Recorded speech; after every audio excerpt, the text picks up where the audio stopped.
barabara ya kama chini ya kilomita 1 ndani ya KPA badala ya kugharimu 1.7 billion inagharimu 8.44 billion. A difference of more than 6 billion. 6 billion imeibiwa. Hao ilikuwa ingeibiwa. Walikuwa wanataka kutoa oil pahali mafuta inapokelewa wa kuchange kutoka pahali vingine paka hapa. Wakakuja na ile tenders inafanywa. Unajua tenda ya serikali ile yaani ile contract watu wanapewa, wale kandarasi wanapewa kufanya kazi. Iko na utaratibu wake. Zile kampuni ambao zina uwezo wa kufanya hiyo kazi zinakuja, zinapewa, zinaleta ile tunaita tenda. Alafu ile ambao ina bei mzuri na inajulikana inaweza fanya hiyo kazi mzuri ndio inapewa. Hiyo sheria wakaweka kando, wakapatia kampuni ya China ambao haijahitimu, haijafanya kazi ambayo inajulikana,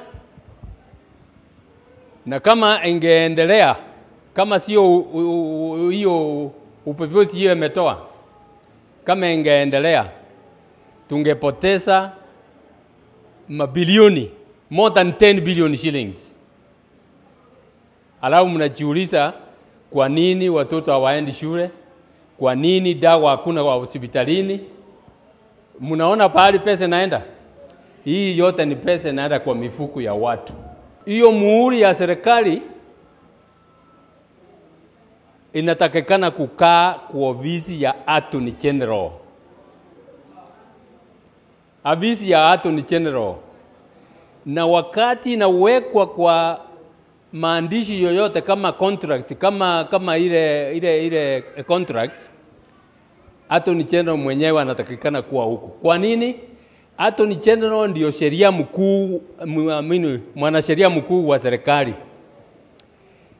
Anatakikana kuwa huko kwa sababu kitu ambao watu wa Kenya wanaweka muhuri yao, lazima Attorney General ahakikishe ya kwamba hiyo kitu imefanywa kulingana na katiba yetu.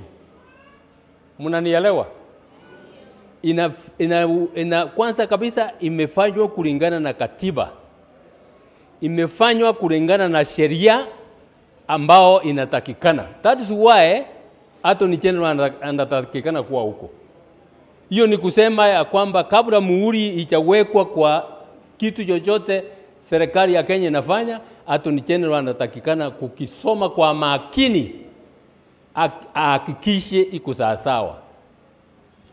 Juzi tumeambiwa ati hiyo muhuri imetolewa kutoka kwa ofisi ya Attorney General imeenda State House. Mengi hata wewe unaweza kufikiria ni kwa nini itolewe kwa Attorney General iende State House. Jiamulie wewe mwenyewe. Jiamulie wewe mwenyewe. Mambo kama hayo ndio yanaangamiza nchi yetu. Hiyo muhuri ya serikali inaenda kutumika kuweka contract, kuweka agreement ambao badala ya agreement kukost bilioni 1 na cost bilioni 10. Hiyo bilioni 9 zaidi wewe ndio unalipa, mimi ndio nalipa. Alafu useme hakuna barabara, hakuna madawa, hakuna nini. Tutawezaje kuendelea mbele tukiwa na wizi kama huo? Tukianza kuzungumzia mambo ya hakuna madawa hospitalini, watoto hawaendi shule, barabara zimekwisha. Mambo kama hayo yanaendelea kuendelea. Ili tukomeshe hiyo, tunaomba 2027. Mnajua wananchi mko na nguvu. ile kura yako ni nguvu, nguvu, nguvu, nguvu. 2027 tarehe ya kura,